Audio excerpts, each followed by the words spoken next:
Good evening, everyone.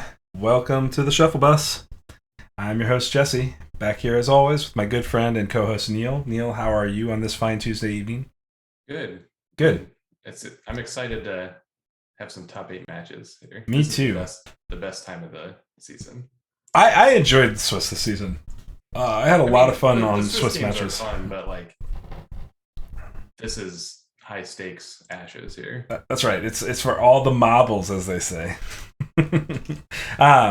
So we're getting ready to kick off here with Maeoni and ImpossibleGerman and his Xander. So Maeoni's being piloted by Kaile, and then ImpossibleGerman's running his Xander list here. German's asking how you beat snakes, asking for no particular reason. If I had that answer for you, German, I still wouldn't share it right now. Sorry, man. Good luck. I hope it works out for you. Maeoni is a beast, no doubt about it. And so is Xander, though. So, I mean, I think... Maeoni is an interesting thing, right? Yeah. I beat this deck in testing. I don't think I played it in the Swiss, but it just fights on a strange axis, right? Right, that's what I was you actually literally took the words out of my mouth, because I was going to say it plays on an axis that's different from the rest of Ashes. And I think that's what makes it so difficult, right? And I think there's only a handful of decks that really do this, and Maeoni is probably the best at it. And that's this sort of weird incremental value engine that turns into an unblockable beat stick that wins the game in 1, 2, or maybe 3 attacks maximum, right? And we watched this deck on stream once this season also. It was a really interesting game where the Maeoni went from make a snake that she couldn't keep in play to mill and magic siphon for 2 turns, which was exacerbated by Carl. I think it was Carl rolled a bunch of basics in those 2 rounds. Right. And in the last round, after Carl was forced to discard his redirect to meditate, got in for the giant snake attack anyway. Right. Yep. Finish the game that way. So yeah, it's obviously has a lot of very powerful synergies and things like that. So I'll be excited to see how these two navigate these waters. Obviously, I think there's a lot of interesting cards in the Xander deck. I mean, Earthquake by itself is very good against the snake. Obviously, it just has the right numbers on it. Grave Knight, I also think is good against snake. Yeah, I do too. Carl and I had a conversation about this. He believes that Grave Knight is less of an answer to it unless it's in Odette. I don't think it's an answer per se. I don't think the Grave Knight wins in general, but having a Grave Knight in play, as long as you have things to pressure the rest of the battlefield, then the Grave Knight becomes good. And to Carl's point, Odette is a good example of that. But having the Grave Knight alongside the Earthquake, having the Grave Knight alongside the Fester, it and there's a single Inflame in this deck, which I think is also good. Mm-hmm. I really like Inflame. Because that snake just sits there and it never attacks and it never blocks until the very end of the round, and the Inflame can kind of get it to exhaust do that, even if it's an exhaustion to buy you another round. I mean, a lot of times you can get it on in this case, Hammer Knight is obviously the best thing, but a lot of times if you get it 1 attack on it for 3-ish with the Inflame, you can finish it off. Right. Yeah. With the other stuff going on. Yeah, I think it's I do think that Xander, one of the things that Maeoni has going for her as well is a large health pool, right? 20 health on her. But Xander has that exact same health pool. So well, I agree with that in most statements, but not in this one, because Snake attacks for infinity, so it doesn't matter how much health you have. It's harder to reach the Xander 20 though than a Cole 15 or an Aerodel 16. Right. I mean, that is an accurate statement, but it's not. I don't think it's hard or enough that it makes any difference because of essentially they're playing an explosive growth in either matchup, and we watched him play against the Koji, like we were talking about before, and played the explosive growth and overkilled him for 7. Yeah. And that would be more than Xander's life total. Sure. So I mean, that might come into play if we get to the end of this game and he can only attack for 18 or whatever. It's always an even number. If he can only attack for 18, then maybe I'll eat my words. But it just feels like the Maeoni deck just does stuff until it can win. Sure. And it doesn't have a lot of like grindy type things that care about the actual number it gets to, because it just gets to like 40. And yeah, I mean, I definitely think that's a real outcome of this game. Is like, you're right, but there is a world where this thing attacks for 9 or 10 or something like that, and right, then has to do it again. Right, but that's how you should do the math, is like the number of snake attacks it takes. Mm-hmm. And I think against most decks it's 2 or 1. Right. And when it's 1, it's like they attack for 28.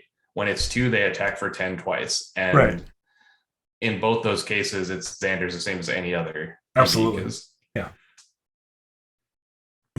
So I mean, I remember having a similar conversation to this in season 1 when I think it was Nick and I were doing the commentary for the finals of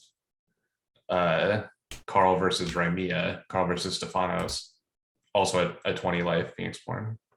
Okay, looks like Kaya is in the match now, so I am ready to cut over here. Good luck to these guys. Obviously, we've seen both of them on stream, and both are repeat top 8ers, so both experienced and well at this level of competition, and both are quality competitors. So I know it'll be a heck of a matchup, and German has got his first 5 figured out here. It looks like he's just windmill slamming cards into that. Yeah, hand. I mean, a deck like the Xander deck doesn't have a lot of flex spots. It's like 1 flex spot or maybe 2 if he decides not to bring Turtle. Right. But he's definitely starting Frostback, Lightbringer, Salamander, I think, in every situation. Yeah, I agree with that. Interesting to think, like, would he start like I think Lightbringer is good in this matchup. It's good if the Maeoni starts Owl. It's good if the Maeoni starts Gilder. So I think Lightbringer is for sure. I think Frostbacker is for sure. I wonder if there's one where he starts like double removal spell, like maybe he starts Earthquake plus Fester. Yeah, I mean, it's possible that's a reasonable place to go here, especially if you think Root Armor is going to come down on the snake. If you don't have a good answer to that's Root true. Armor. Maybe you don't start Earthquake because of Root Armor. But I would try to play Grave Knight plus some pressure, I think. But we'll see what he does. The Xander deck, I think, is very interesting because it has a lot of 2-ofs and stuff. Like, German is going to go first here. I do not think this will be a Root Armor game from the Xander player. No, I agree with that.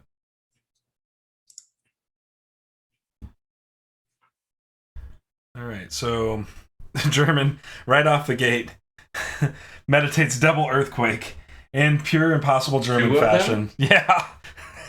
Top two. Poor German. Oh, German, I'm so sorry, man. You are cursed with this. And I know you're going to look back on this later. And I know it's a big joke that this happens all the time, but that is very unlikely. I know. But it happens to German a lot. And we've seen it happen a lot in top 8. So that's why I feel so bad for him on this. German just says it's all part of the plan in chat, though. So everybody just... he just needs to play Vicky. So if you play Vicky, the worst card in your deck is Copycat. So you want to mill them. See, like Revival Pack is a good mill. I don't think that's a card that's going to matter very much in this matchup. Right. Okay, so there's the Owl. Does he have the Lightbringer? So we see Fate Reflection get meditated from Kaya and Call to Action get meditated. We do see German bring Lightbringer in. This is a good answer to the Owl. As you should against turn 1 3-eyed. And there's a snake, no big deal. Turtle Turtle guard. So he did makes- start turtle.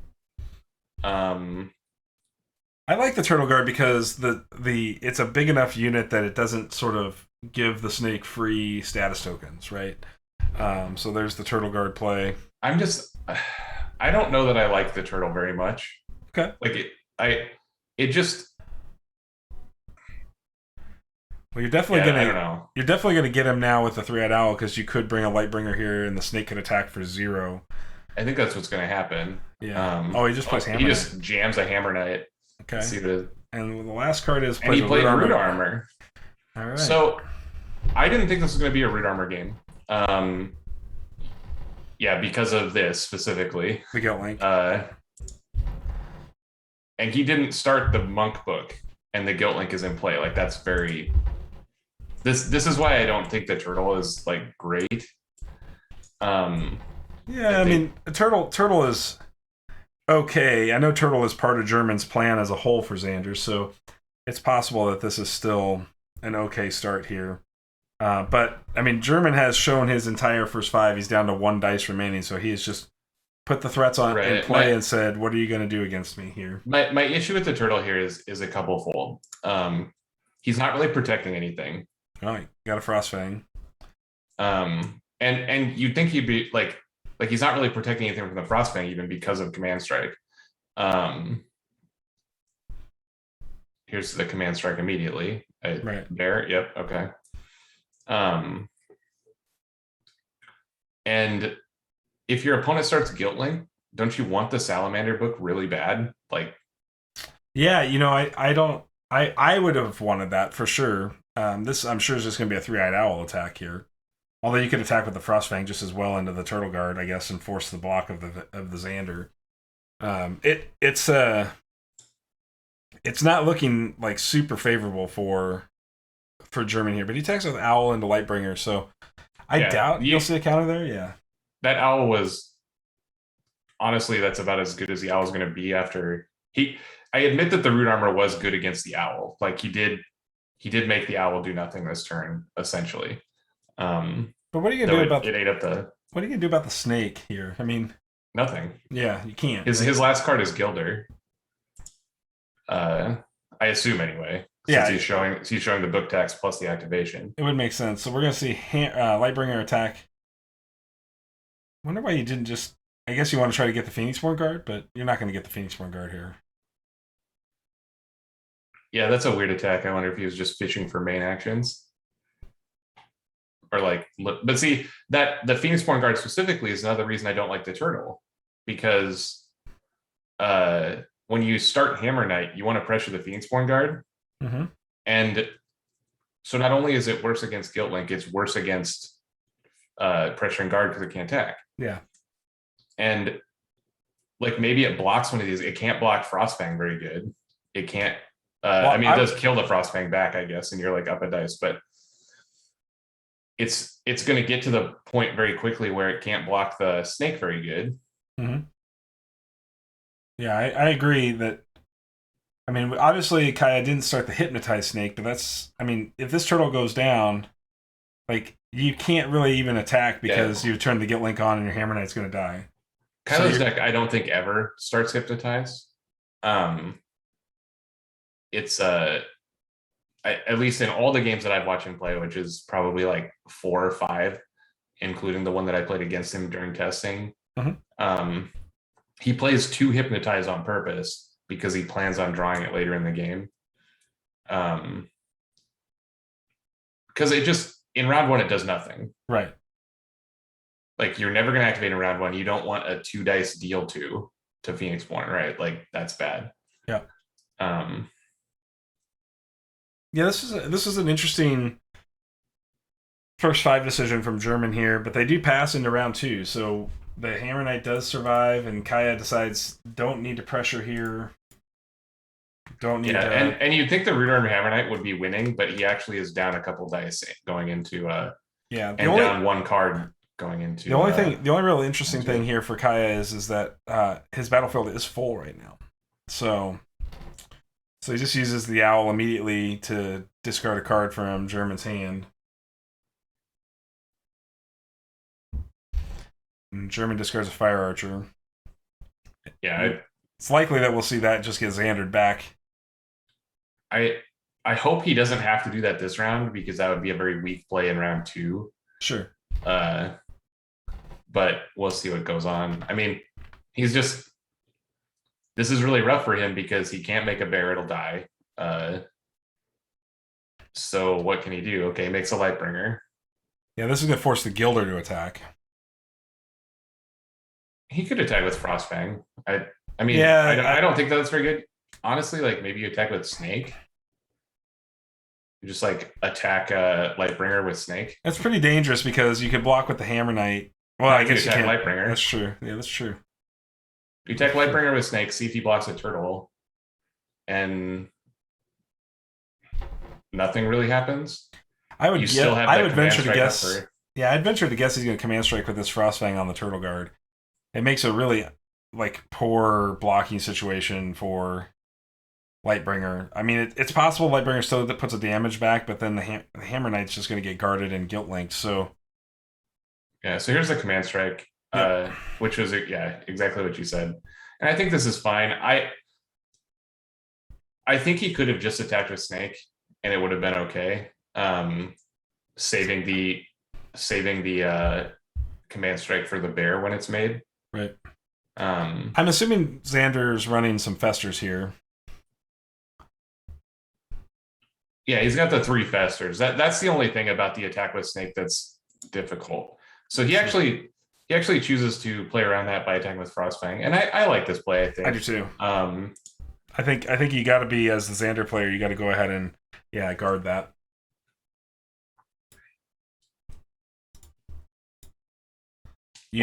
Use that large life pool to your advantage here. I don't know if I would have guarded that. Do you care about your Lightbringer? Well, Lightbringer represents the ability to pressure the Snake for 1 damage.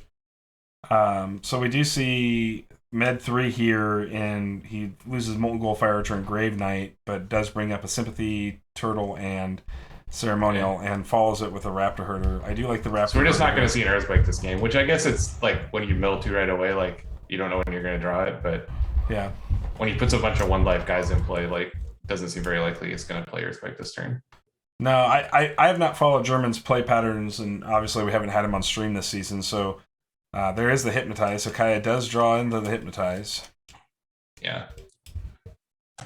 The way this game is going, I'm not sure that it's going to matter too much. Meditates another Hypno away.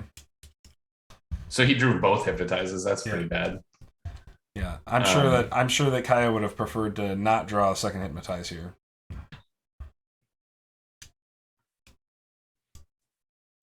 Yeah, this is an interesting. I mean, if you're German, do you send the squad and get in for some damage here with the weenies before you use an Earthquake if you've got it? Makes a bear. He's just trying to go real big. You got to just go around. I mean, I kind of like it. Like this makes the PB block on the Frostfang better. Mm-hmm. Is there a reason there's not a status token on Guilt Link? I'm a little confused. Yeah, because he hasn't done any damage to Maeoni. You have to do damage to Maeoni to turn the status counter on. Sorry, I'm being dumb. So what happened here? He frog pinged the hatchling. Okay. So the Snake becomes a threat to even the Hammer Knight with the guard down here with 2 weenies on the board. There's a turtle guard. He's at the turtle. It wouldn't kill the Hammer Knight yet, but we're getting there. 2 more counters does, though. So if Gilder goes down here.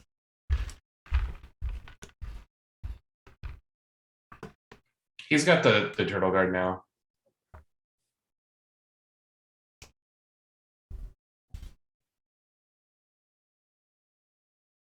The thing that you're risking if you like send the squad is explosive growth on the back end. Absolutely. I mean, explosive growth here would turn the Snake into 12. That's a lot. Right. I mean, right now we're at the old 5 snake attacks, but it'll soon be 4. But but the explosive growth makes it 2 immediately. Right. And right on its way to 1.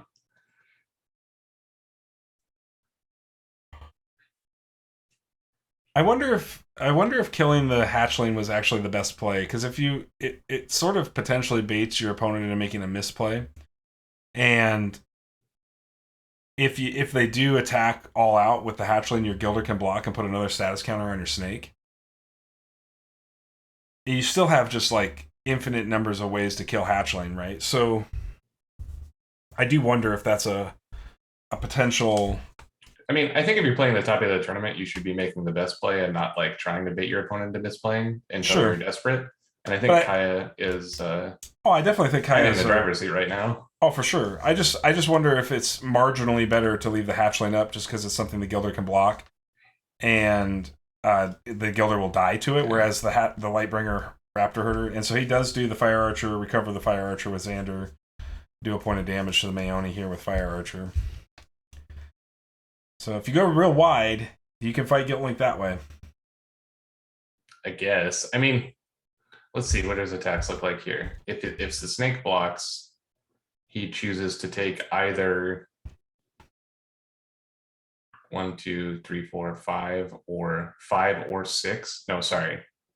4 or 5, depending on if he blocks Bear or Hammer Knight.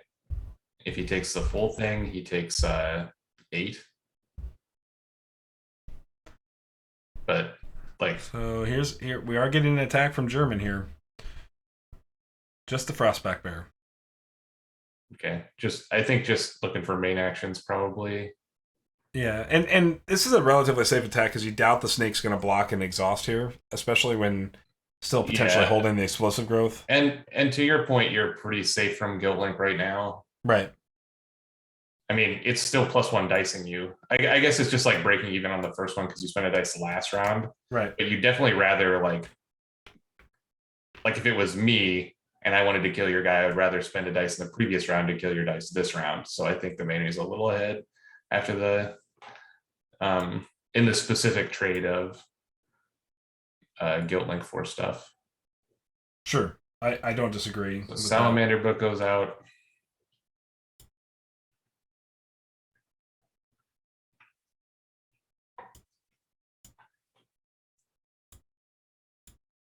Side action Guilt Link, sacking the owl, pretty straightforward.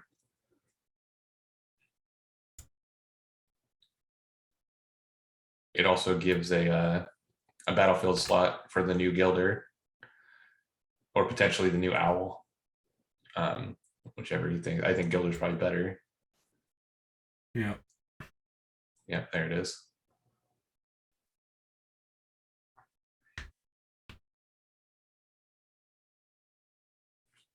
So that brings the snake up to 2 enough to take out this Root Armored Hammer Knight directly.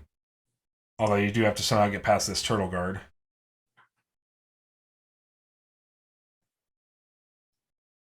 But explosive growth here takes you to 16 on Hypnotize. That's lethal. Like, we may be on lethal right here if he's got explosive growth. Yeah, and I don't think that anything exists for the dice remaining that German has that could stop it. I'm not even sure if anything exists in the game for the dice remaining. It's very possible we're on lethal right here. Well, I mean, it's not actual lethal because it's not guaranteed lethal, it's just probable lethal because he can't do both things. I don't think he has an accelerate in his deck. Right. So what you have the potential risk of, you'd have to be holding he's gonna have to be holding Golden Veil. Right, he's gonna play explosive growth. See if German's on Ping Fester. Xander's gonna have to respond with either Ping Fester or Earthquake. Right. To run into one of 3 Golden Veils and 1 remaining Fate Reflection, though he can't. I guess he can't meditate and do those things. So we're just seeing a Hammer Knight attack Exhausted Frostfang, which runs into Gilder.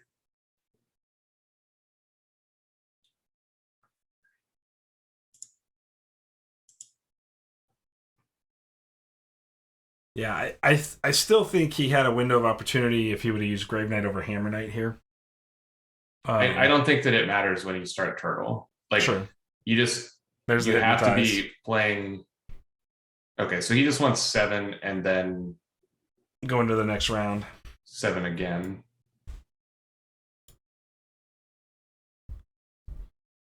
German's I like to... that. Like this probably indicates. I mean, obviously he doesn't have the explosive growth, but what is German gonna do with his dice now? This plays around the fester because you get your value out of the snake if he festers it. Yeah. Although maybe indicates he doesn't have golden veil, but yeah, I was gonna say if you fester here, he gets to make another snake immediately, but I'm not sure that really matters.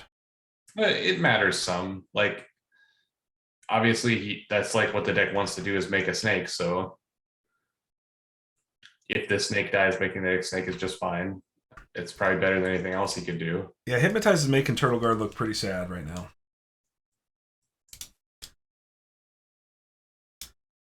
My biggest takeaway is this has to be the fester because he spent the. Nope, we got back Raptor Herder. Okay. So he's just gonna try to continue this. Yeah. Okay. Wide threat plan. He has the top of round next round, I guess. This doesn't seem like enough to get there, but it's a 4 damage. Yeah, it's interesting. There's an iron worker that definitely puts That's so good. Yeah, it looks pretty good right here. It's gonna get to block a 1/1, recover 1, and draw 2 cards. Well, German can still met into a frog here. Oh yeah, I suppose. So it's not gonna get to draw 2 cards. It's just gonna get block a 1/1 and then force an additional dice to kill it. Yep.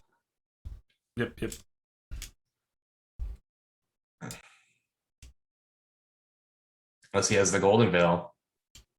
It's very possible. Then I think I would golden veil that. I mean, maybe you're supposed to hold it for the snake, so he can't top it around earthquake your snake.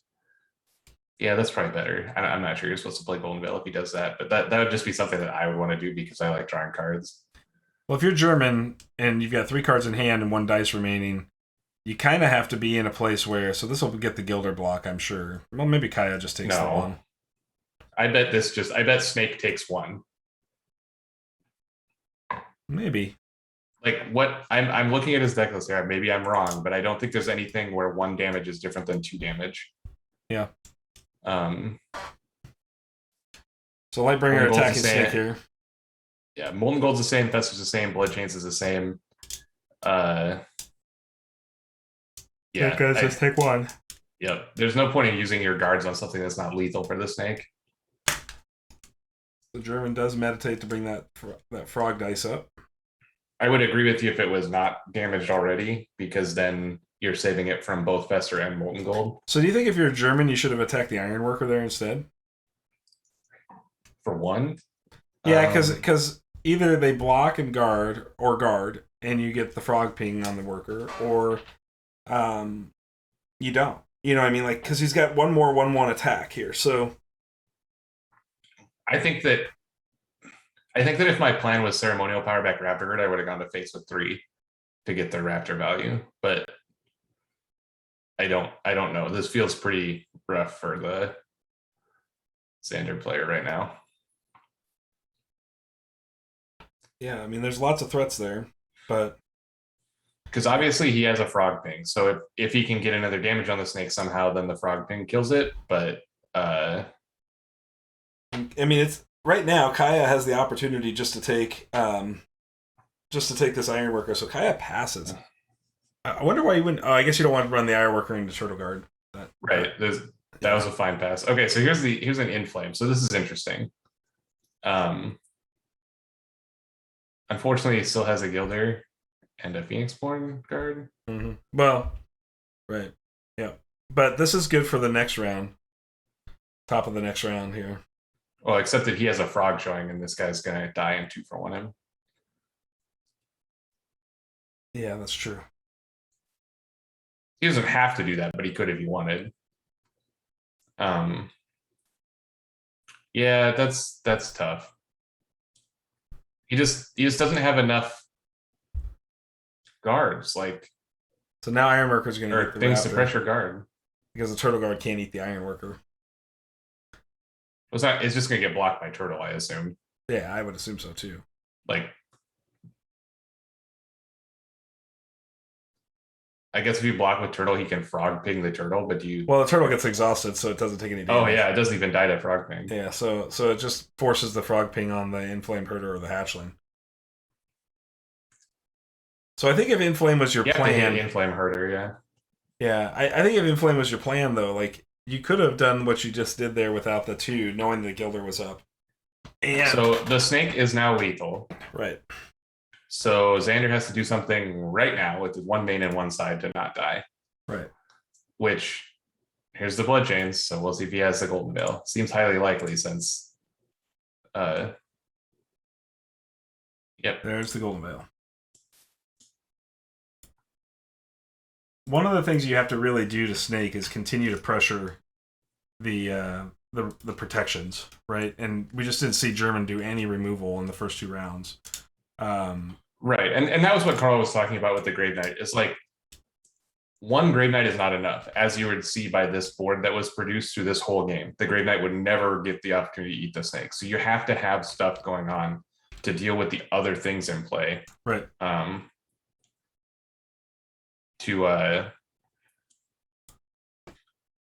To get at it, you know.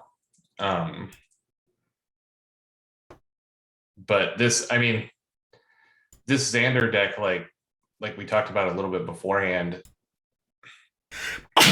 you can't really like start Earthquake Fester in your first 5 and expect to win, probably. Sure. It just seems like that puts you pretty far behind if you're trading Earthquake Fester for Golden Veil plus Snake, and then whatever the rest of your things are doing, because you're gonna get 4 dice for 3 dice, where this trade essentially is always going to happen. The trade of Frostfang plus Command Strike into Bear, and in round 1 you're spending 3 dice on your Bears, 4 dice on putting a 3/1 armor into play that kills your Bear, right? The German is adding that he couldn't start the Lightbringer and Grave Knight because of dice spread. Yeah. And that makes sense. That was something I hadn't considered when we were talking about first 5s. You definitely can't start Grave Knight because you definitely should be starting Lightbringer in this matchup. Well, it's obviously well played by both players. Snake just does what Snake does. And sometimes the way I have had success with Snake in general is being able to pressure the Frostfang and the allies away, because Gilder doesn't do that much harm to you. You know, and your Frostback Bear can sort of still pressure damage to the face while you're trying to control the rest of the board. But it's a Kaya's adding here that Lightbringer is a problem for their deck. You know, I don't know how much Lightbringer creates a difficulty for the Snake. I mean, obviously when you start Owl, Lightbringer is more of a problem for the Owl start than it is anything else. Yeah. I mean, it's good in the way that we were just talking about, where he's going to have 4 dudes that you have to deal with and some stuff in his spell board. Mm-hmm. And the Lightbringer deals with one of the 4 dudes and potentially like puts a little bit of extra pressure through its own body. Mm-hmm. So I think it's very good. And it's not impossible to engineer a situation where it does tap the Snake or it does tap a Gilder, you know, and then you're doing very well. Just like upside high, downside not very low. Sure. And well, we are about right now. We're roughly 30 minutes away from the next match here. So we'll cut over to JK and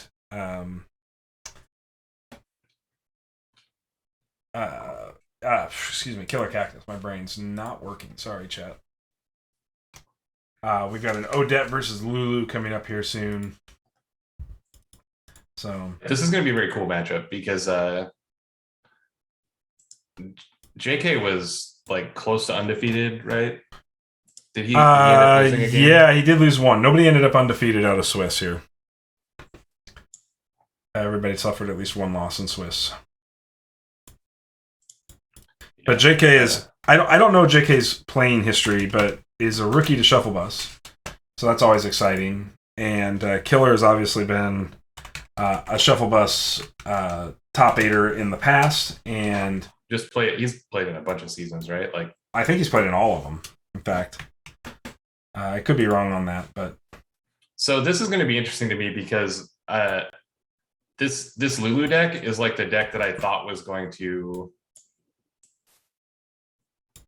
like we'd see a million of, which we ended up not. Everybody was on Iridel instead, for essentially like the same kind of list, right? Right. The Iridel ones don't have the Ember Root Lizard because they don't get the free counter. Philly was 6-0. Yeah, he might have been 6-0. You might be right, Matt. Oh, well, even better. He continues his dominance in Swiss, the greatest of all time in Swiss. Wait, Philly was 6-0, not Philly was 6-0. Oh. Yeah. Yeah, nobody's surprised by this. I was all excited for JK to be 6-0. Philly being 6-0 is old news. That's like happens every other season. But yeah, these 4-book decks are really good. 10 power dice. Are you JK? Or who are you? Sorry, I should be able to put that together, but it's probably... I'd have to go look at who played Philly here. Oh, it was Bill. Bill, all right, cool. Yeah. I love your Lulu list, Bill. We talked about it offline a little bit. I think it's super cool.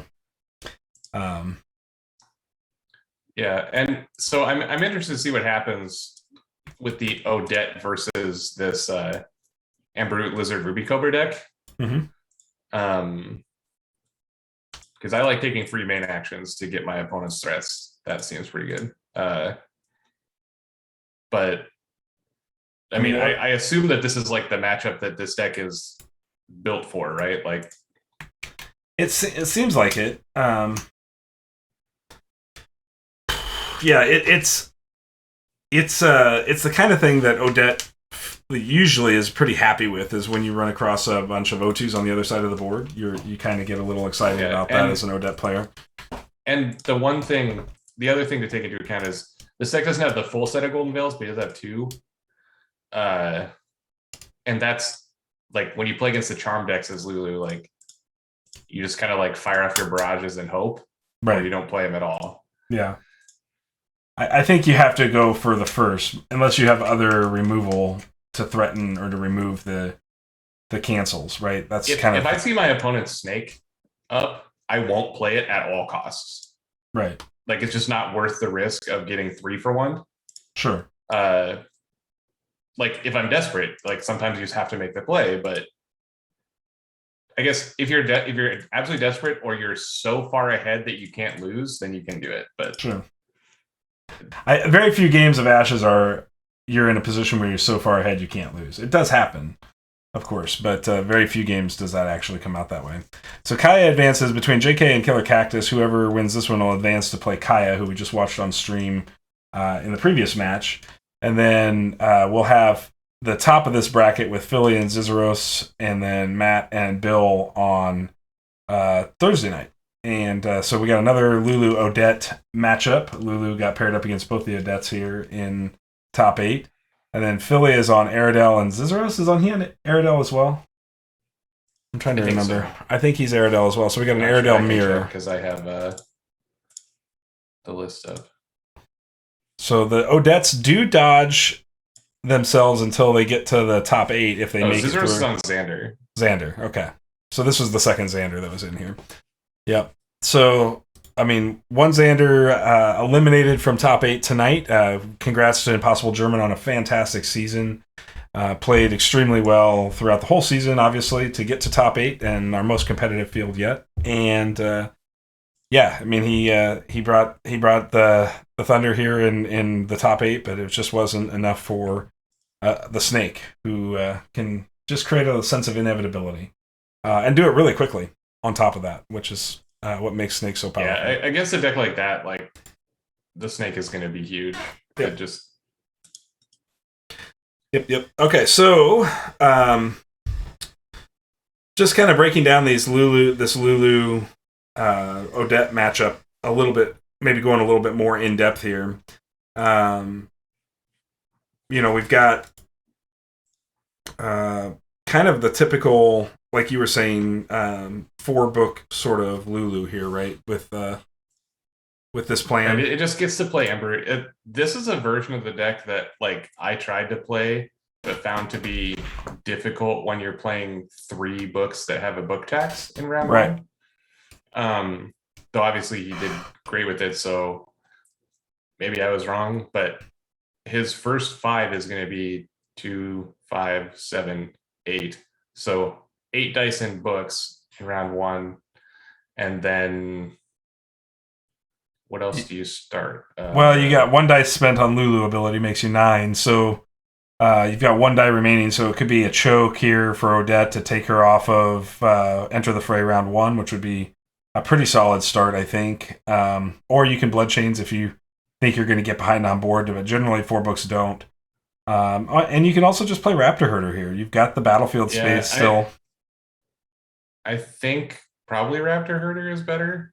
How does the dice work out? Because it's 2 on Bear, 1 on Gilder. Yeah, 1 on Ember. It leaves you with 1 nature. Yep. One, he'll have, I guess, just the 1 nature left. I suppose it could be a ceremonial also if you wanted to keep a ceremonial. Yeah. So that's where I thought the choke might be a first 5 decision here for JK. Yeah, normally I wouldn't think that was like where you wanted to be, but with the way that the dice fall, that's probably about the best thing you can do. You can also go Widows on this, right? No. If you give up the bolster. Oh, if you give up 1 of your dice spends, then yes, but I don't think that that's very good. Maybe just like Bear plus 2 of the other 3, and you have like a choke and a something else. Choke and a Raptor Herder. Yeah, it's. I mean, I haven't watched any of his games, so I don't know if he usually summons all 4 in round 1. I have not seen this deck in action either, so I can't comment directly on like what the standard line is or standard first 5 is for him.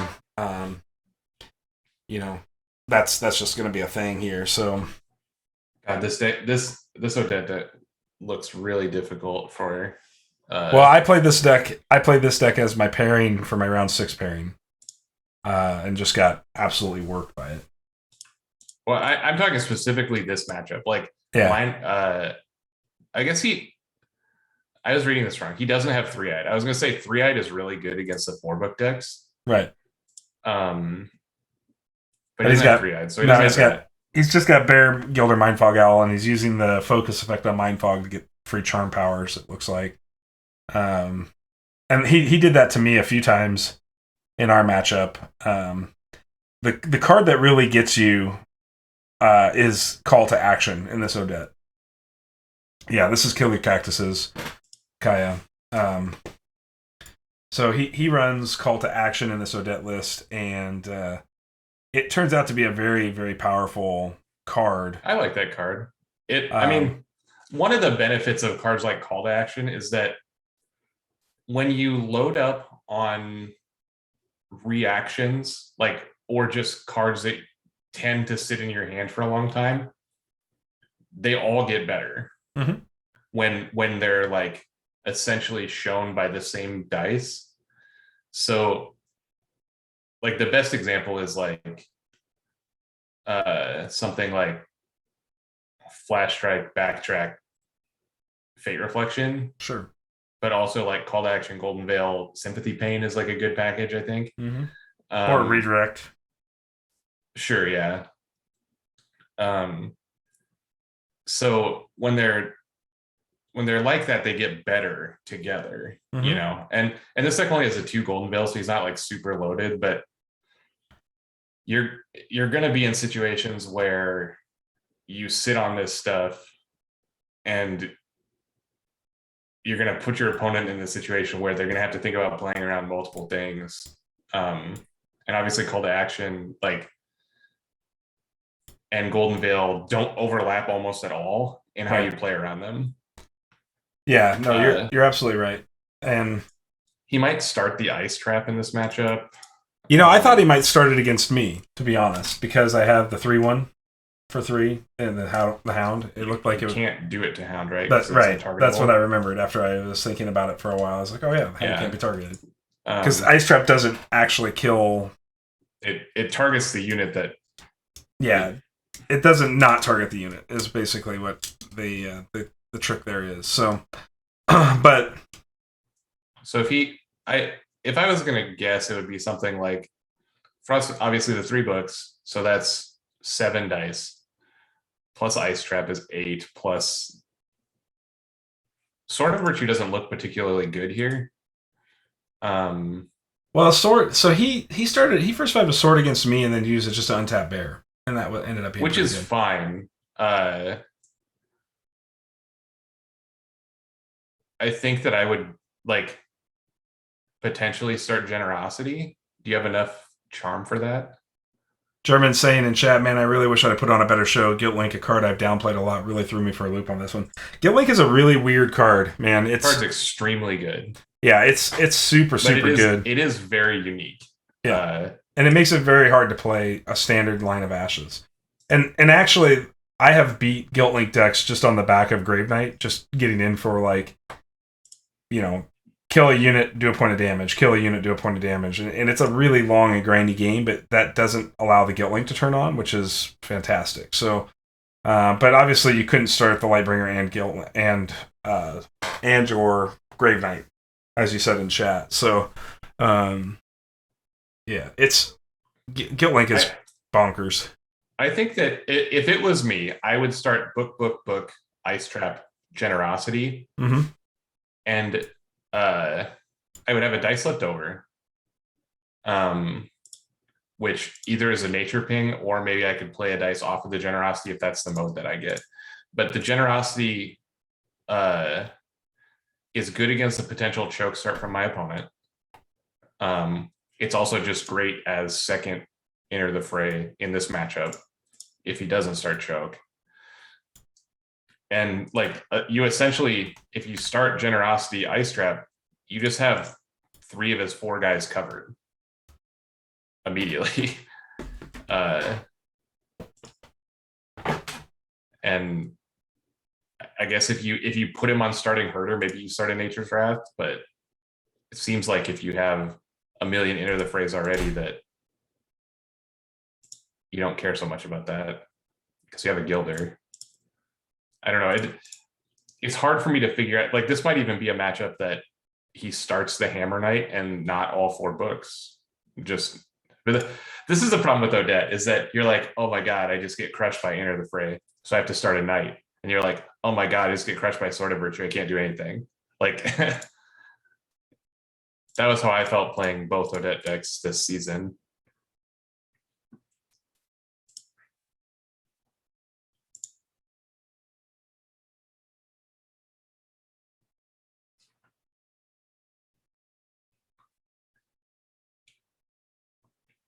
Yeah, German, I think there's only 2 ways that you can look at the snake. You can either say I'm going to play 0 units, or I'm going to ignore the ability altogether. Because we were talking about this beforehand, is just like how many attacks it takes for the snake to kill you. And it's usually 1 or 2. And it doesn't matter how many guys actually died. It's always going to be 1 or 2. So you should just play the Salamander, because Salamander is good against the Guilt Link and more aggressive. And even if his snake is too big or whatever at the end of the game, you were still more than dead by the second snake attack. And if it was 2 more by the first attack, it still took an additional 1 attack to kill you. There was not a time when having like +2 on the snake would have turned it into 1 snake attack. The only time that you should care about that snake ability is like if your deck has the ability to not play a unit, like we saw in season 1 finals, where Stefanos tried to just like never let the snake grow.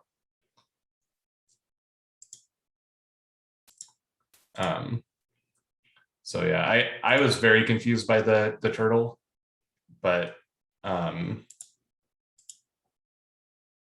right, I agree that like obviously it sucks to mill both earthquakes, because you really need to draw an Earthquake and a Fest, like 2 of the 6 removal spells in the by the second round in order to like beat the Golden Veils.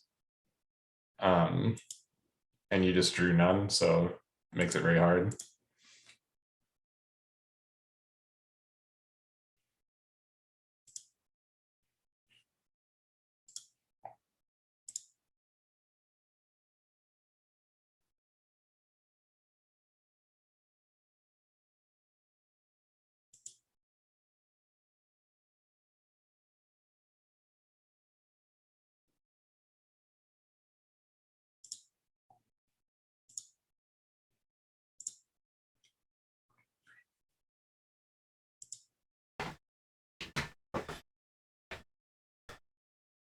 Yeah, and to Kyle's point here, like it is so hard to beat Guild or Guild Link. Like the only way that you really do it is by like assuming that you're like a swing only deck. The only way you really do it is essentially you have to control the board perfect. Like you just put them on only snake in play, and then they decide if they want to sack their snake to it. Obviously, they can always like go Gilder and then sack it, but if you stay far enough ahead, then you'll have like a crappy 1/1 to trade for their Gilder.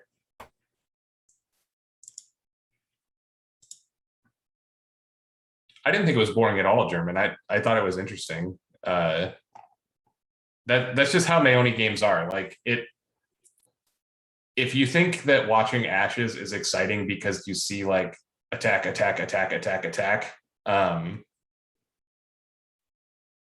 you're just not going to enjoy watching Maeoni. But I think that the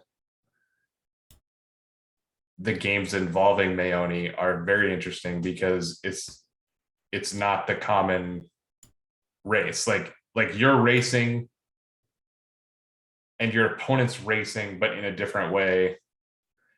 They just like do all their damage all at once after a certain amount of time, and it's your job to like attack them enough before their time bomb goes off. It's not easy sometimes.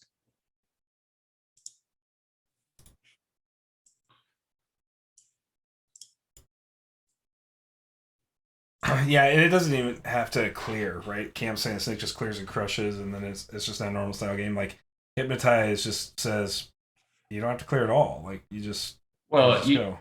You do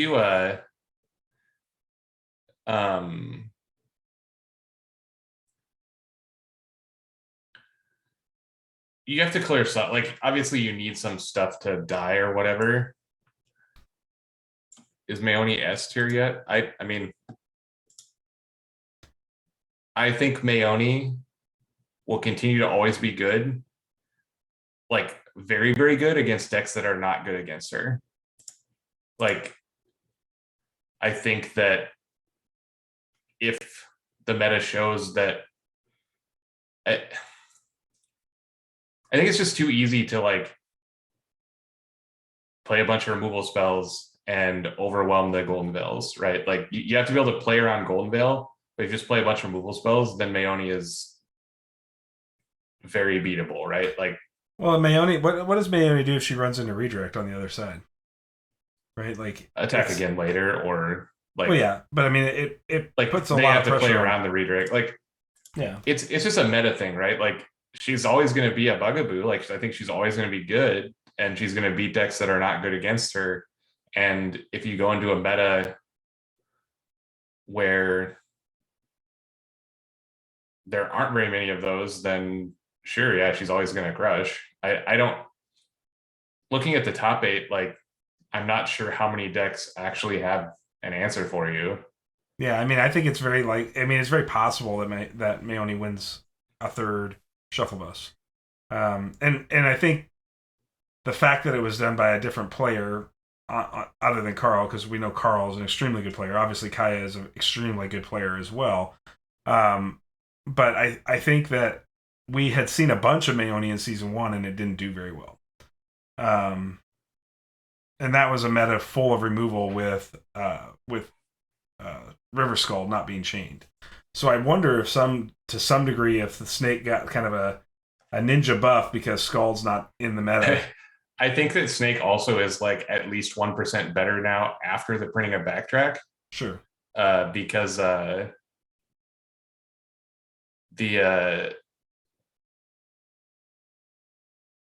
like the other units of size are hurt by Backtrack and Snake is not. Matt's adding that Kaya was able to beat him in a very fair match. He's using fair in quotations with even unit trades. Yeah, I think that's very possible that Snake can just be used in that capacity as well. There's no doubt that it's flexible.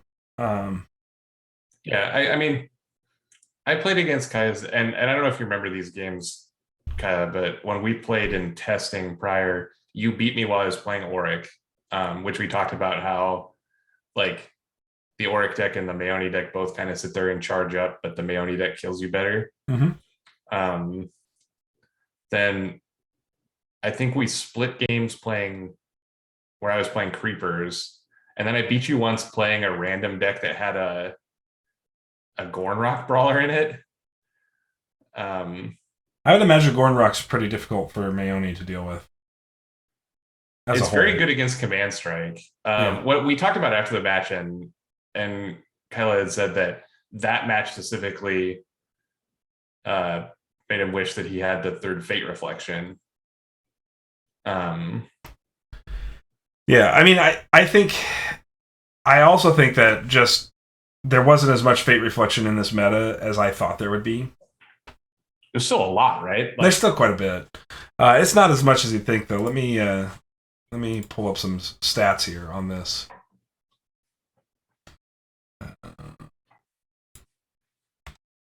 Well, I don't think Kai has updated through SB5 yet, so.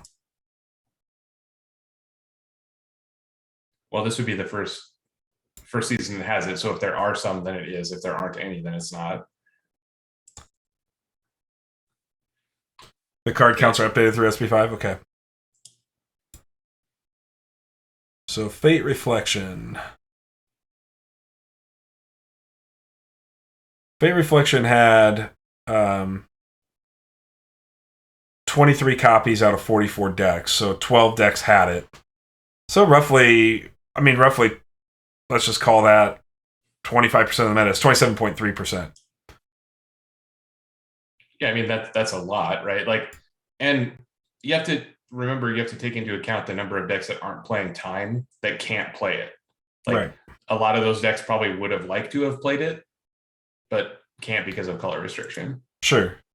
Yeah, I mean, obviously, like, you still got just crescendos all over the meta right now. 31.2% of all decks had crescendos. Crescendo's still maintaining a winning record through 5 seasons of SB. Your card's great. Yeah. He'll not even dodge purple dice. Yeah, I mean, sure. Even if you include illusion, like, my point still stands that the decks that can't play it probably like would if it was in color. Right. But you're right that I forgot it was a dual cost because I've cast it off a wolf one time ever. Yeah. It's very interesting to me. Gilder is only in 19.5% of decks, which is hard to believe. It feels like Gilder is everywhere all the time whenever I play. Gilder will be in the winning rounds a lot, so we'll see him on stream a lot because it's a very good card, but it is also like very color locked. Yeah, it's got a 65% win percentage in decks that it's included in, which is in season 2. I was saying that was the best conjuration. Yeah, still top 4, top 5.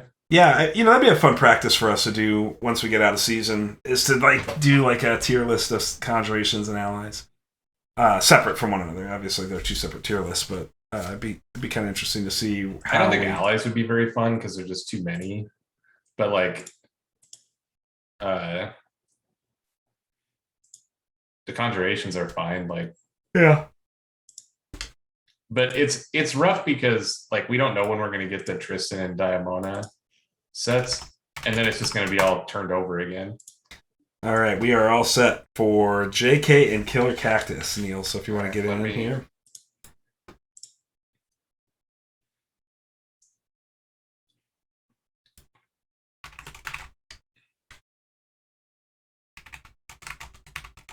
So again, if it was me, I would start book, Ice Trap, Generosity. We'll see what Killer does because obviously he knows his deck better, and maybe the Ice Trap isn't even necessary. Then he can do something like book plus Raptor Herder plus another 2 dice. So JK's got his first 5 decisions made. Killer's still working through his here. Yeah, I mean, I think that both players have some interesting tech for each other, essentially. I don't know what this Lulu is going to do. I mean, the easy answer is stick to plan, play 4 books, and a choke. Right. But I'm not sure that's going to be good enough. I guess if the choke lands and it doesn't start to Generosity, then it's... I don't know. German says he will not play 4 books. That will not happen. He will not play 4 books. Okay. Like I said, I haven't watched any JK games this season, so I don't know what his normal go-to is.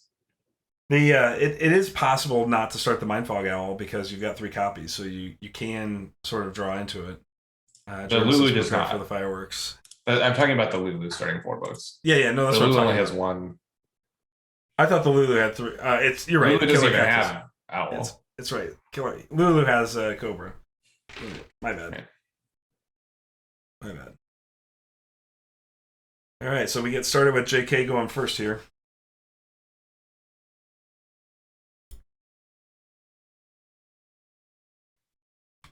And meditates the sense of pain in a barrage. Yeah, barrage is just okay. Okay, he just starts Raptor. All right. I like to start if you think that this still allows the 4 books plus bolster, so we're not off that yet. And it's an aggressive start, right? Like you can. Yeah, it puts a ton of pressure on the inner of the fray because you know you're gonna have to interfere something, and Raptor Hatchling / Herder are not the best thing. Like you know it's not going to be the best thing you can do with it. Right, but if he just goes now into bear book, right, like and makes a bear. So Cam says he started a barrage and nuked a bear in his game. I think that's a possible line, but you got to be worried about the double Golden Veil on the other side here.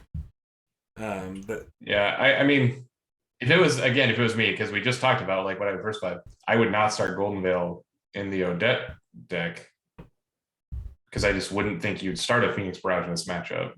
Yeah, so there's some potential mind games happening now. But is that even good though? Is the question and Matt agrees with me. I assume that the same is same he barraged a bear or same that you would do what I did, Matt. I don't know what same is. I guess maybe I'm wrong.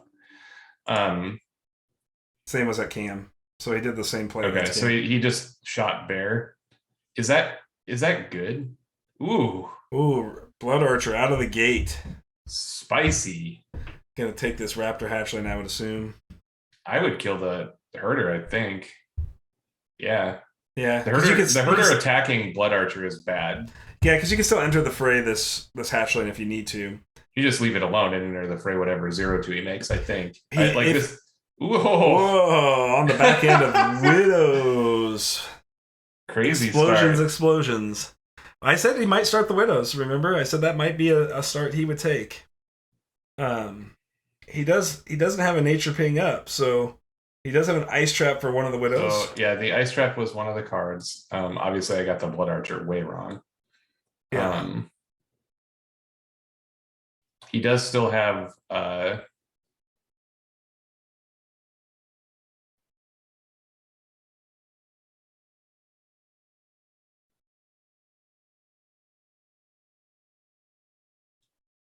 Yeah, it's Can you really afford, Matt? Can you really afford to frog ping your own guy to play widows? Like spend 3 dice in that fashion when you know that one of your guys is going to die to End of the Fray or something this turn.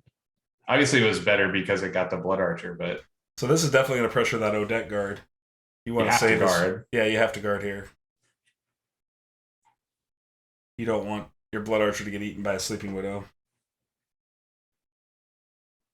So Odette just taking 2 here. Okay, yeah, that makes more sense, Matt. If the Odette plays a book doesn't put a threat in play, you just crack him for 6.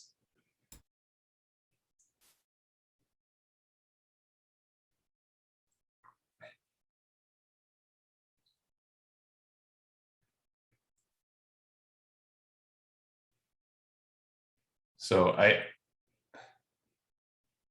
because Bear is 3, Mindfog is 2. I guess he can't have Gilder then, or one of the 2 things. The Blood Archer getting in for that last point on the hatchling. This is the best Blood Archer that has ever Blood Archered. It's Blood Archer is just a darn good card, man. This was absolutely insane. So we do see the Gilder book come down. That's going to finish off this Archer. Yeah, but this Archer did everything you wanted it to do. Oh, yeah.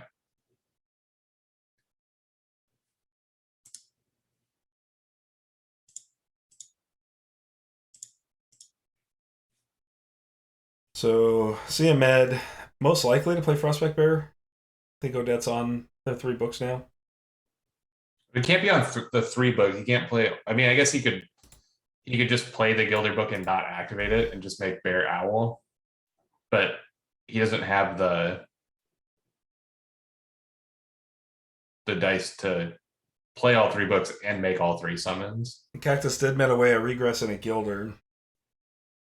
So he didn't start Gilder. Started Frostback Bear. Okay. Gilder finishing the Blood Archer as we expected here.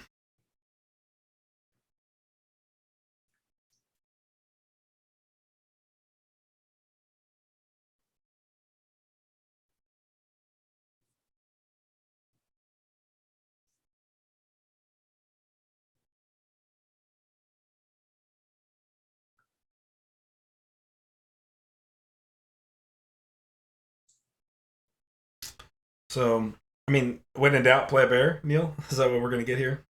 I mean, I guess that's what he did. He definitely, like, this would have been a time he could have played another book safely. But this bear will pressure the guard on whatever the next Lulu threat is now. But I'm guessing we have Cobra Sword of Virtue. That's what I'm guessing we've got from Killer still. He doesn't have Cobra. Okay. Is it 3-eyed owl that he has? No. He's got Gilder. He has Mindfog, Gilder, Bear. Okay.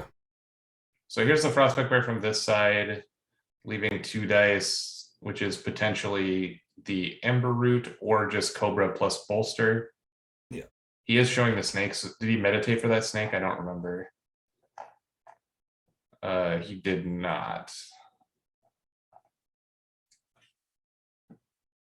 But I think probably Cobra, make a bear, make a Cobra, play a bolster is what the Lulu has left. Mm-hmm.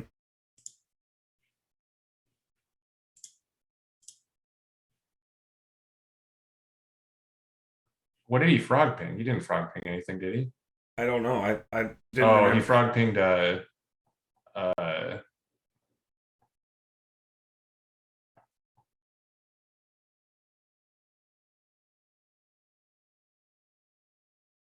I'm looking back through the. Yeah. What did he frog ping, guys? I don't think he did that. I think all of his pings came from the Blood Archer. Right.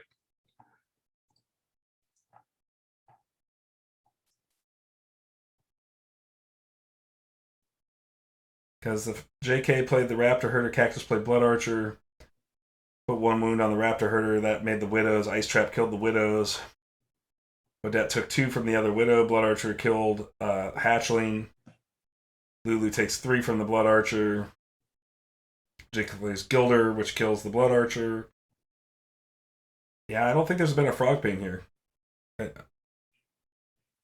I mean, unless I'm Yeah, missing. chat, if you remember what it was, please tell us, because I don't think he did that. But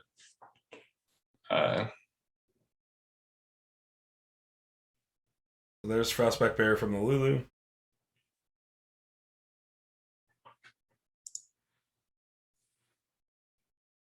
Yep.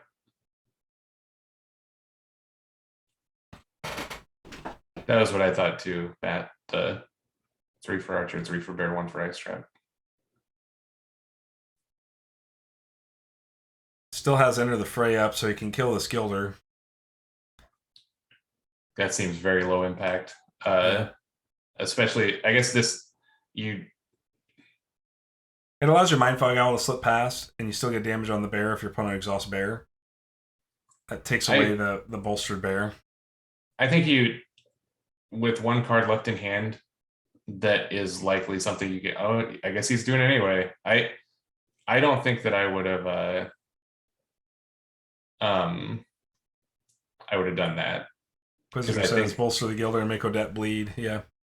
Because I think that this is So Matt is convinced that the last card is a Raptor Herder. Yeah, see, this is a reason not to enter the fray there. I thought it was going to be Amber Root, but you can answer this with your own Raptor if you've got it in hand, though.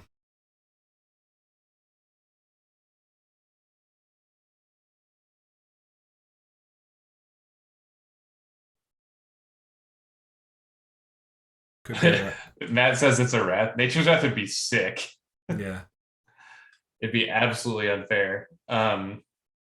Since he's not immediately windmilling, slamming it into play, I don't think it's a Wrath. Since he's thinking about this. The issue with his own Raptor is that Raptor is so much worse on the block. Like the Raptor team that attacks first will always win. Right.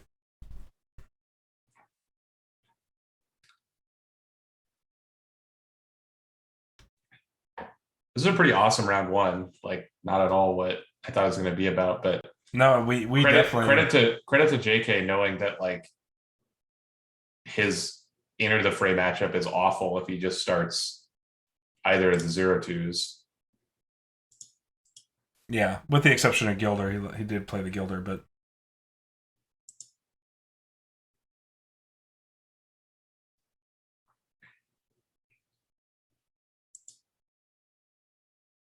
yeah, I agree, Inquisitor, that you just don't block. So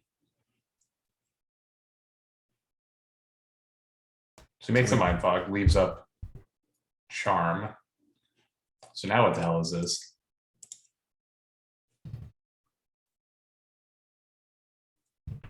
Call to action, no good here. Oh my God, is it the Generosity? Was I right? Generosity looks really good here at the end of round. So or it could still be Gilder Book without making a Gilder. Right.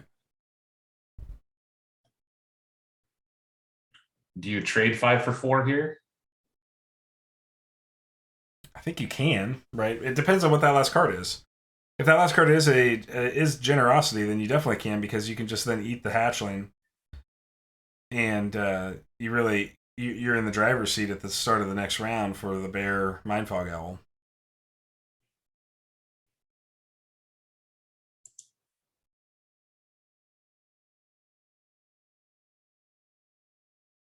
Yeah, I agree, German, but I mean, right.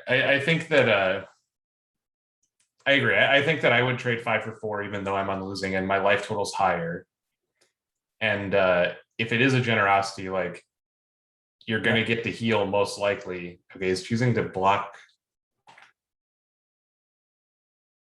He is choosing to get rid of the Herder and put some damage on that Frostback Bear. Because this Generosity is not very generous at all, where the number of cards that Odette could draw and deploy this turn is like infinite higher than the number of cards that the Lulu could. I guess the Lulu could specifically draw Cobra, and the Odette could draw one of the 2 remaining owls. Right. Those would be the cards that would get deployed this round. So maybe you do choose heal and let the Odette draw.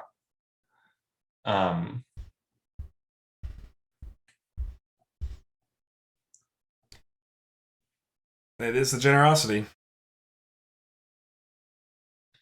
Oh, he could heal the Frostback.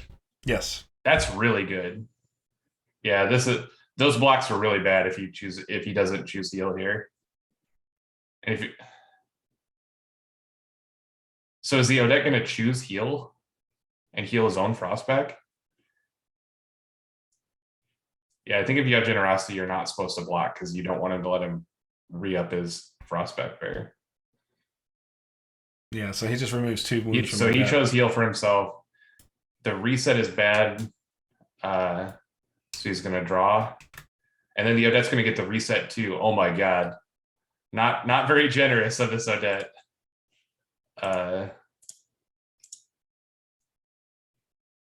Yeah, so he had to let him draw because can't let him reset too. Right.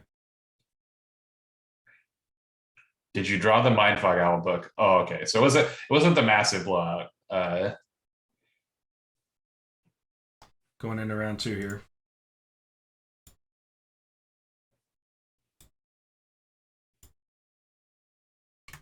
Yeah,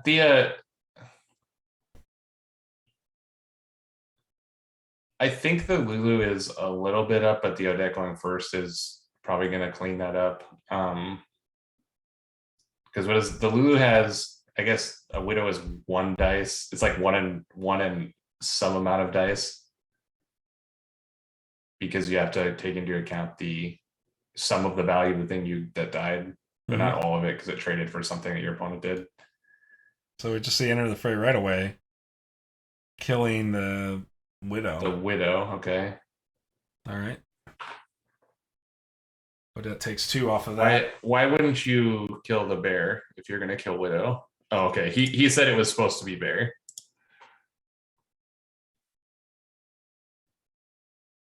That makes more sense. Well,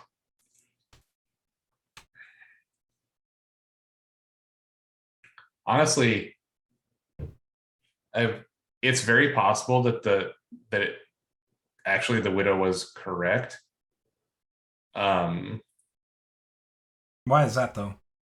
Because we know the Widows is gone, so we don't care about the count of Widows. And with 2 damage on the bear and no other cards in either deck that heals it, it will always be a 2/1. So the 2/1 Widow and the 2/1 bear are the same value as a unit. But it's possible if that bear and another bear survive, he couldn't activate Frostback Bear in the following round. Got it. So by 1% or whatever, I think that killing the Widow is actually better. So he tries to Gilder the bear and does see a Golden Veil to protect that bear from the Gilder ping. That's a good Golden Veil here, I think. Yeah. But it does just have the nature ping on the back end, so it does force 2 dice to remove that bear. I think that's fine. Well, maybe not. Well, I think if you just make bear here. It's just that like you want essentially the only thing that you really want to Golden Veil in this matchup is when you're desperate or if they have Phoenix Barrage.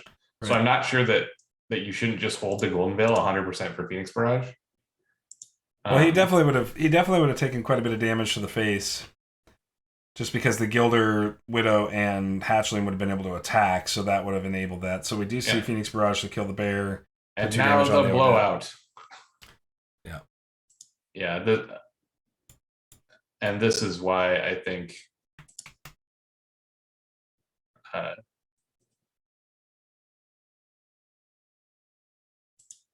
so 5 dice to 6 dice, so their dice are pretty equal still this round.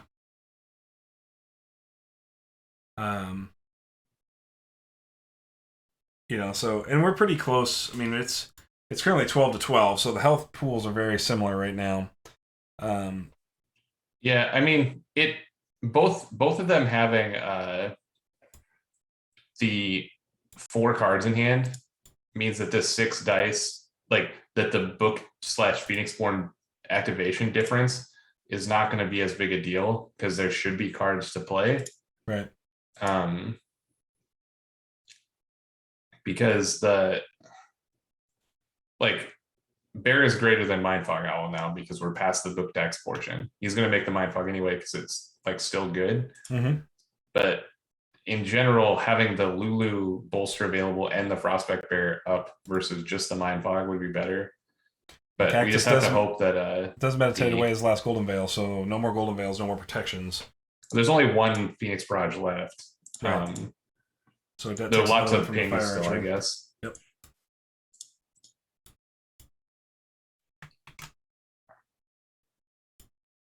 So we're seeing JK start to turn a corner potentially, but I don't think this Odette is out by any stretch of the imagination yet.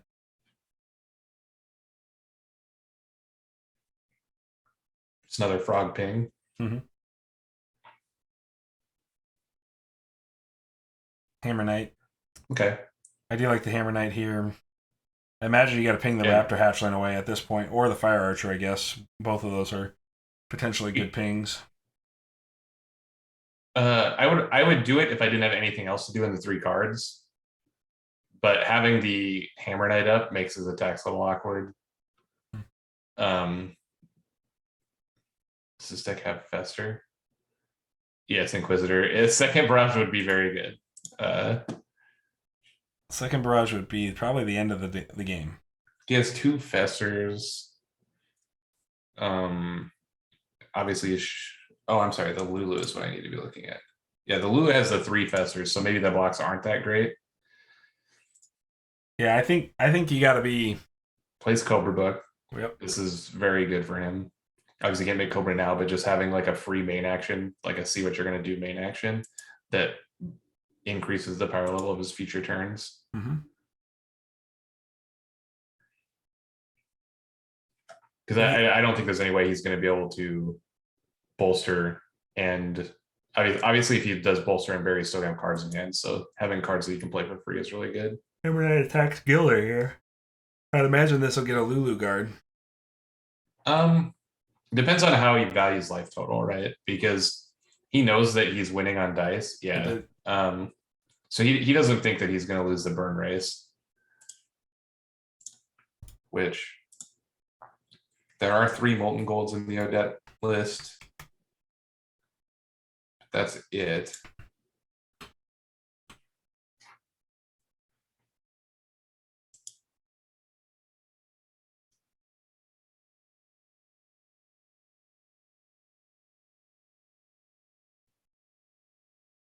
At this point, I'd feel pretty safe just attacking face. Like, I might have bolstered first.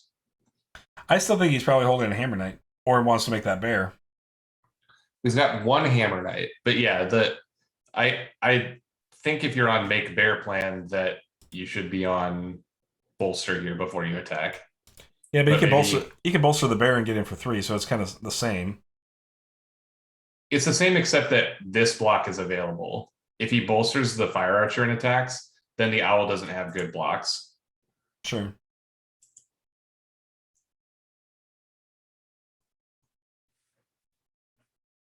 But if you make bear into bolster, get in for 3, then you can still spark as a main action, kill this Mindfog after this block too. So you're not completely out here. He does suck the Mindfog back. I think you're supposed to just take this 3 here.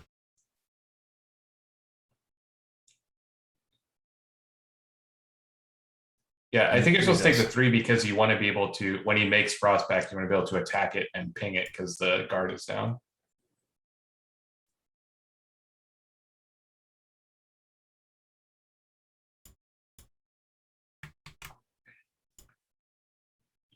Yeah, the Lulu could have another Fire Archer. They could have Choke. They could have the Hammer Knight.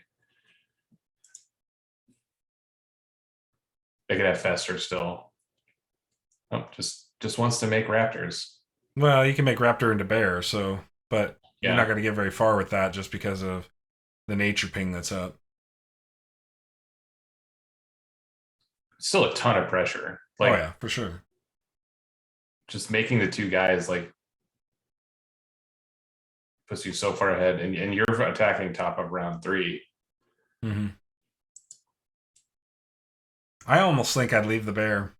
If he makes a bear, like I'd take my Mindfog Owl into the Raptor Hatchling and leave the bear. Because the Hatchling represents... Well, now you can't attack bear. Like, he used the ping. Well, right, but that's what I'm saying. Like, at this point, he's going to attack the Raptor Herder, but I think the Hatchling represents a bigger threat.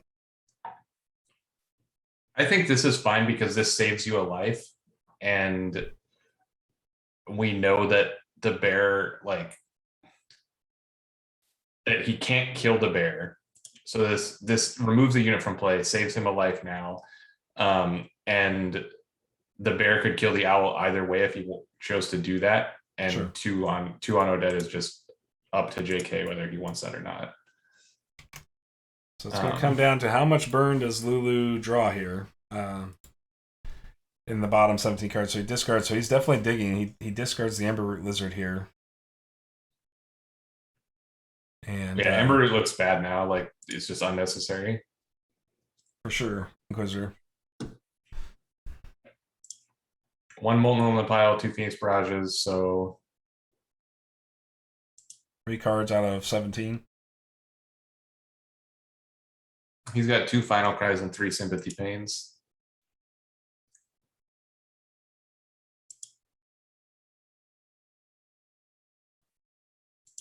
There's the Molten Gold right out of the gate here, taking the Odette within 3.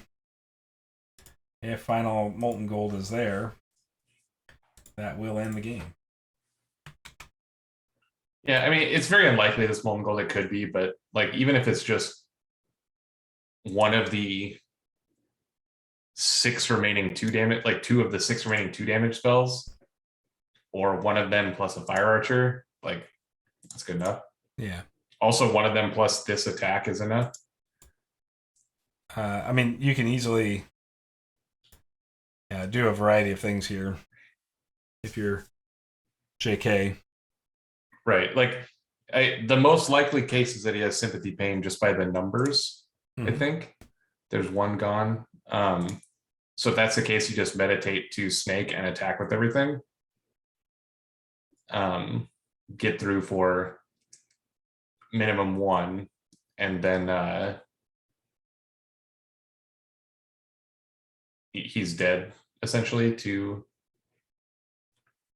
Sympathy Pain. So we do see Cactus met into double frogs here. And he has his own Moltens. Plays a Sword of Virtue, kills the bear. All right, that's a good start, I guess. So we find out right away, does he have it? So he does meditate into the double frog, does have the Molten Gold. That will be a GG, it looks like. I guess if he just draws both Moltens, like... Yeah. That makes it really easy, but... Yeah. So, on the back at double Molten in round 3 puts JK through to the This game was really cool. It was not at all what I thought it was going to look like. This Lulu deck is extremely aggressive. So yeah, I mean, I think this, it was interesting seeing a 4-book archetype on paper, but not play that way, right? Like you just couldn't, right? Like, right. This was a much better play from JK. Like, there are going to be games where he just plays 4-book against you, right? Like, against the grindier matchups where it's good, but running into the Enter the Fray, you just can't do that. You like lose too much on your Ember Root Lizard or your Cobra or whatever.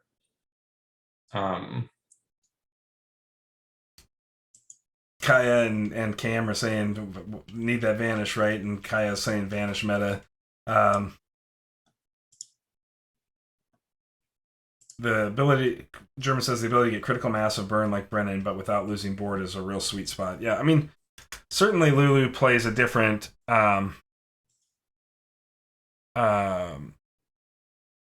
game here, for sure. We never did see Bolster get used that whole game, no. Nope, not necessary. Obviously, JK had his plan. That the one turn when he attacked with those 3 guys, I thought that the Bolster on Fire Archer was the correct play, but he just had another Raptor. He just thought that going wide was better. Yeah, so I think like end of the day, I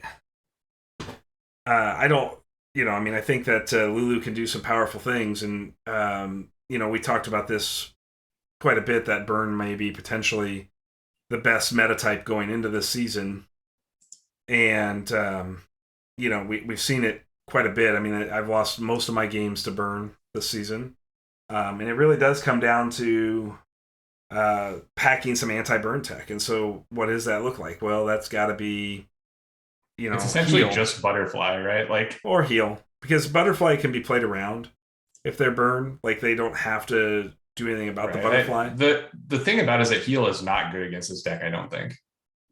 Like, it's not good against JK at all, because as you saw, JK effectively traded battlefield space dice for dice with Killer. And if you're healing, you don't do that. Like, you're actually going to get behind and just die to unit attacks. The Butterfly, at least makes up a little bit of that. I agree that against a Brennan or something, that heal, or even what's the ceremonial one that sacks a guy, Reclaim Soul. Yeah.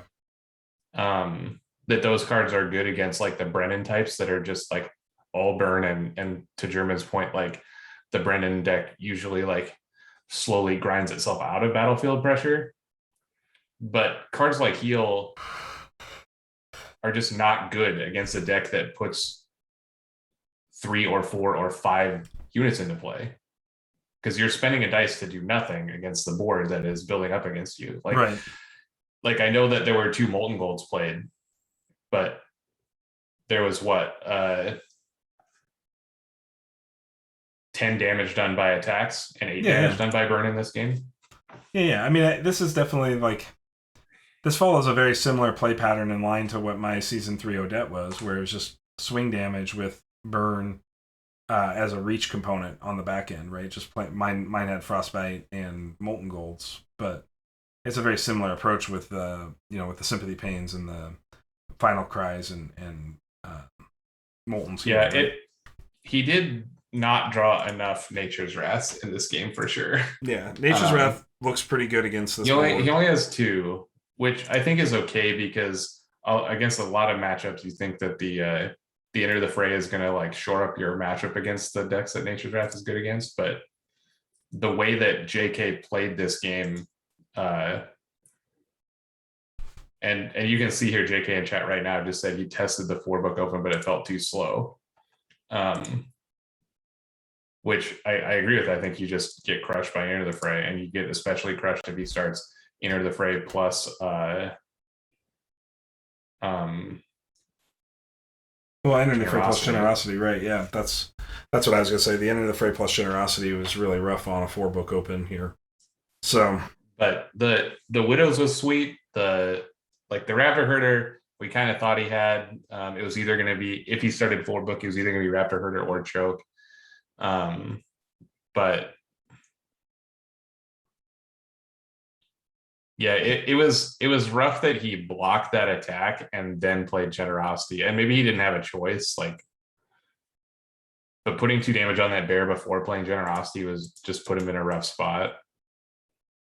Because I think you do really want to just reset the Odette most times. Yeah, or he could have healed his bear there, right? Yeah, Generosity. I was kind of following their chat, and his Generosity plan was to heal the Blood Archer, actually, which would have been pretty sweet as well. Yeah, assuming the 4-book start. I mean, obviously, against the start he was against, healing the Blood Archer would have been nutso, but against the 4-book start, I think resetting the Odette is almost identical. Yeah, because you're essentially just getting 2 damage out of it. Though I guess the Enter the Fray does do damage back to you. But again, if you're assuming 4-book start, you're going to have a 0-2 to shoot, so it won't do damage back to you. Right. All right. Well, we got a doubleheader in, and I apologize. Normally, I would carry us out for another 30 minutes, but I am sick, so I am just pounding powering through these streams tonight. So can't wait to hear Neil and Jesse crucify that play on Cactus. I don't think there's any plays that I saw that I was really going to crucify. I don't know if I agree with that. I don't remember specifically what they're talking about, but they're talking about Fray the Raptor, then swing with Bear. But yeah, and they're gonna go back and listen. They're just gonna listen to me like be flabbergasted by these Lulu plays. Like, yeah. This was a cool game. This was definitely a sweet game. Yeah, I thought it was very well played. Obviously, yet again, which you would come to expect in Shufflebus top 8s. But obviously, the first 5s were not what I would have picked, or maybe you would have picked, or I bet 80% of people would pick. So, very different plan for the Lulu player, and it actually worked out in their favor. Kind of flipped the potential bad matchup into a good matchup. Does put a little bit of pressure on like needing good draws to kind of put it all together when you do it that way versus having the stability of 4 books in play. But it sounds like JK had done some testing and figured out that the best line was indeed for him to stay away from the 4-book plan and just go with he just did a good job of playing around Enter the Fray in round 1. Like, yeah. Because that's just death to him. We didn't see a sword, which I didn't think we would because sword just isn't particularly good here. But Enter the Fray is always good against everything. So no, he sorted a bear in round 2. I meant in round 1. Oh yeah, okay, yeah. I thought you meant in general. Sorry. No, just round 1. Like obviously, if you draw a sword, playing it on bear in future rounds is fine. Or untapping your Hammer Knight or whatever. But like, I don't think you can justify starting it against this deck. Period. Right. Because it does have 1 Hammer Knight. So, but all that means is that like your opponent's not going to start Hammer Knight against you because they're too scared. Right. Absolutely. Though I guess both of these first 5s were just like straight up no fear. The like Blood Archer open and the like weird Widows open. So maybe I'm wrong. Maybe. Yeah, I mean, I'm thinking too conventionally. I do think this was a very unconventional first 5 for both players, and so that makes it really hard to know, what choices are you going to make, and how are you going to play the lines? Because it's, I wish we would have put like a generic poll up in chat and how many people would think he'd first 5 a Blood Archer, because I bet that number is 0. But I mean, kudos to Killer for doing that, right? Because like that clearly was his best card in that scenario. Knowing the information that he knows, I do wonder if he would have been better off after the second Blood Archer activation and attack with it. Like he still had some time potentially to untap it with his own sword, and so he could have gotten all that value back out of that. I mean, it costs 1 more than the generosity for sure, but it's a little bit more consistent. And it doesn't trade as well, I don't think, with the remainder of like what's going on. Like that puts you on a very proactive plan, and it's like wrecked easily by your opponent starting like some kind of pinger or whatever, right? Like, yeah, potentially. I mean, he had the Gilder, but he didn't play the Gilder immediately, right? That Archer set there. It feels bad to the feels bad there would be if you play Blood Archer, use it once, your opponent Gilders or frogs it, and then you're playing Sword of Virtue as essentially just 1 ping. Right. Because and I guess eating up their Gilder activation, but yeah. All right, well, let's wrap up tonight's stream. We'll be back Thursday night with more top 8 action, doubleheader here. More awesome games. JK, we'll probably cover JK semifinal for sure Friday night. I don't know if Neil will join us for that because of a scheduling conflict, but I'll let everybody know if I am looking for a helpful co-commentary for a top 4 match here. The plan will be to try to get the top 4 done before the weekend is over so that we can play finals a week from tonight. That's the plan here, so we can wrap up the tournament pre-Thanksgiving. Right. And there won't be a stream a week from Thursday. No. Sorry to who is the Canadian Cam? Just Cam, yeah. I don't remember who the just Canadians are Cam that missed out on something last month because their Thanksgiving is in a different month, but we will not be playing. We will not be having a stream on our Thanksgiving. Yep, I actually will be on an airplane. So. So yeah. Yep. So, all right. Well, let's wrap it up. I appreciate everybody that has spent time with us tonight. This has been Shufflebus Season 5, Top 8 action. Be back Thursday night with more coverage. So, thank you, everybody. Good night. See you soon.